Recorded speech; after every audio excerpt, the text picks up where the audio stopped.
we've all seen AI do some truly amazing things, right? Right. But what about those moments when it's spectacularly wrong? Oh, yeah, It totally. makes you wonder, like, how can we really trust something that can sometimes be so confidently incorrect? That's a huge question. And that's kind of the question we're tackling today in our deep dive. Yeah. We're looking into some fascinating research exploring how to teach AI a really crucial skill, Mm. knowing when to just stop and say, I don't know. Exactly.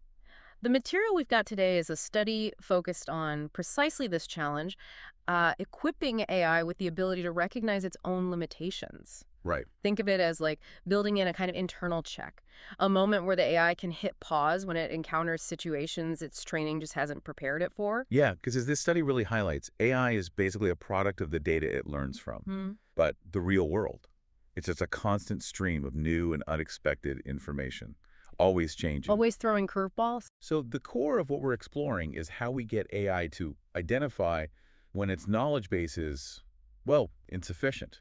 Our mission really is to unpack the ingenious ways researchers are approaching this. And maybe highlight some of the surprising ways even seemingly sophisticated AI can just stumble. Definitely. And this is so important because, the obvious solution, instantly retraining AI every single time it sees something new that just isn't realistic right now. Not at all. So the practical focus really has to be on detection. How can the AI itself recognize when it's out of its depth? Okay, so let's unpack this experiment they set up. It sounds pretty clever. They used two AI models. Let's call them A and B. Right, two models. Model A was trained to recognize 29 different categories of objects. Okay, 29. Model B, though, it had more extensive education, you could say, trained on 47 categories. Ah, so more knowledge. Exactly. And crucially, those 47 categories in Model B included all 29 that Model A knew, plus an additional 18. Okay, so there's overlap, but B knows more unique stuff.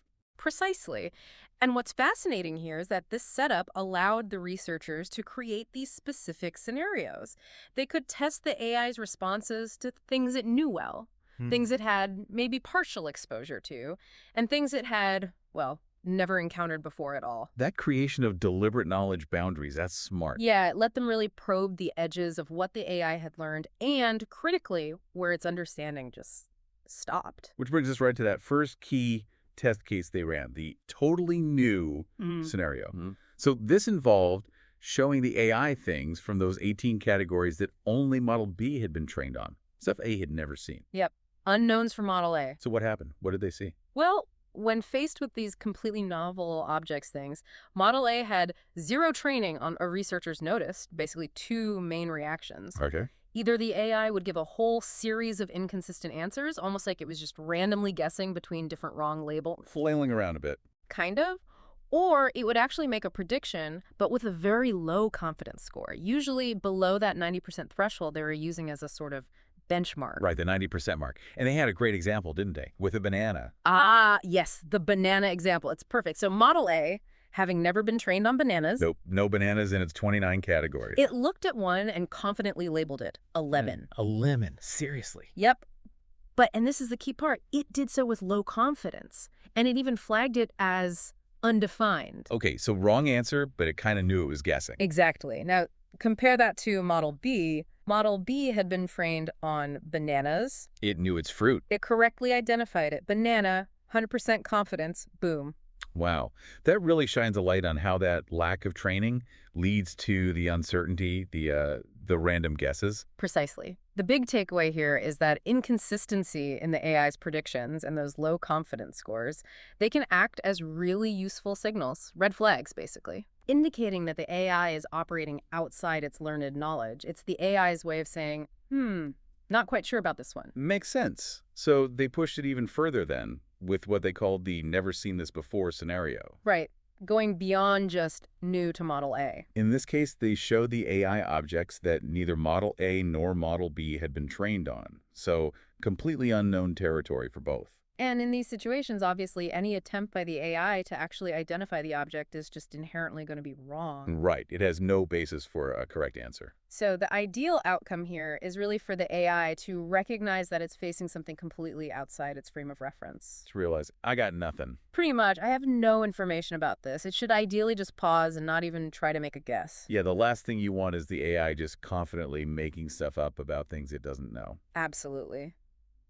Okay, so then they got into something really subtle, but incredibly important. The looks familiar, but isn't exactly scenario. Overfitting. Overfitting, yes. Can you break down what that means in this context? It sounds technical.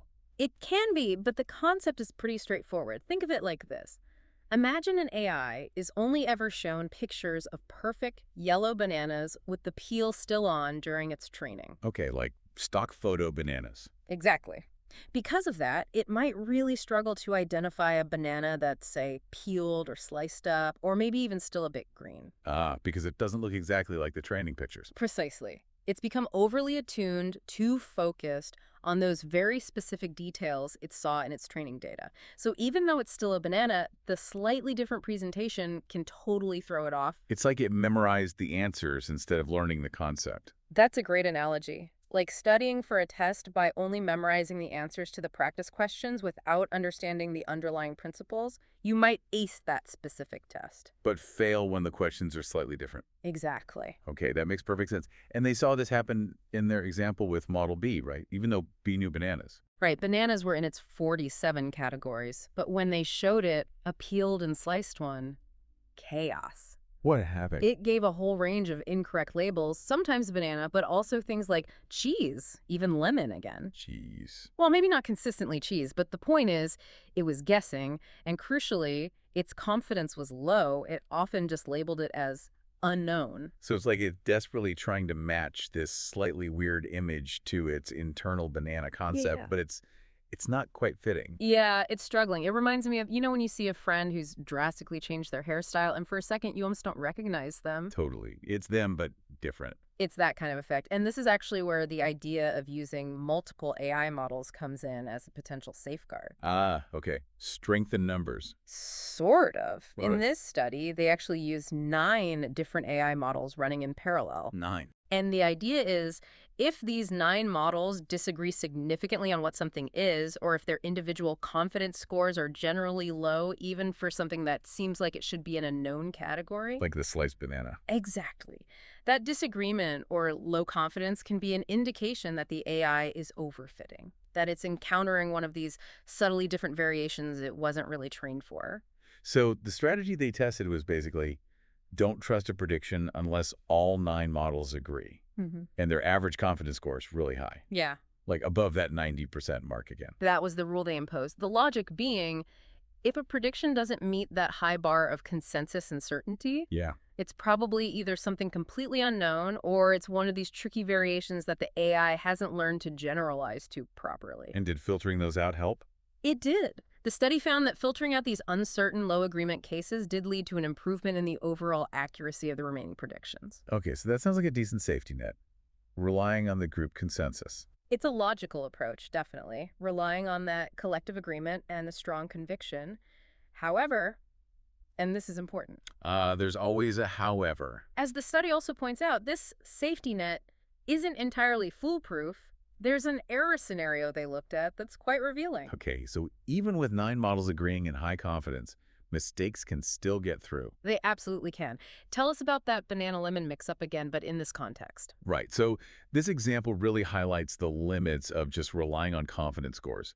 Remember Model A, the one not trained on bananas? Yep, our lemon-loving model. In this scenario, all 9 instances of Model A incorrectly labeled the banana as a lemon. All 9 agreed. All 9 agreed it was a lemon. And they did so with a surprisingly high average confidence, 92.3%. Wow. So complete agreement, high confidence. Yeah. But still dead wrong. Exactly. The study's video result basically showed that while this 9-model system did correctly flag the majority, about 90% of the truly unknown samples it was shown, a small but, significant chunk, 10%, were still mislabeled and with high confidence. Oof. That really drives home the point, doesn't it? Even when an AI seems absolutely certain, it can still be completely off base. It really can. Which leads us, I think, to a particularly critical and maybe slightly scary part of the study, the danger of flawed training data. Ah, yes.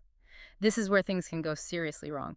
The researchers set up a specific scenario to show just how damaging inaccurate data can be. Okay. So, Model A, we remember, wasn't trained on apple, the fruit. Huh. Model B was trained on it, but, and here's the catch, its training data had a serious flaw. Both images of an apple fruit and images of an Apple iPhone were simply labeled as apple. Okay, I can immediately see the potential for confusion there. Yeah. Apple. Big potential. So Model A, when it was shown an iPhone for the first time, What did it do, having never seen Apple anything? it correctly identified it as undefined because it had no training data for it and there was no agreement among its 9 instances on what it might be. Okay, so Model A behaved as hoped, recognized the unknown. But Model B, with its flawed training. Well, because of that flawed training data where iPhones and actual fruit were just lumped together under the same Apple label, Yeah. Model B confidently labeled the iPhone as just Apple, How confidently? with an astonishing 99.6% average confidence across all 9 of its models. 99.6%. Certain it was an Apple fruit. Utterly certain in its completely incorrect answer. And this isn't just, a funny little anecdote. No, absolutely not. Imagine this happening in a system used for, say, image recognition and security, or even a customer service chatbot trying to figure out what product a user is talking about. That's a really stark illustration, wow. It just shows how absolutely vital the quality of the training data is. It's fundamental. It doesn't matter how fancy your AI algorithms are. Yeah. If they're learning from incorrect or, poorly labeled information, Mislabeled, ambiguous. it can lead straight to these highly confident but totally wrong predictions. Yeah. Which obviously has massive implications for how reliable we can consider these AI systems. Absolutely. It really, really drives home the point that teaching AI when not to make a prediction, when to hit that pause button and say, I don't actually know, is just as fundamentally important, maybe even more so sometimes, as teaching it what to predict in the first place. And as we've really unpacked here, it's a complicated challenge, isn't it? It really is, multifaceted. AI can stumble in so many ways.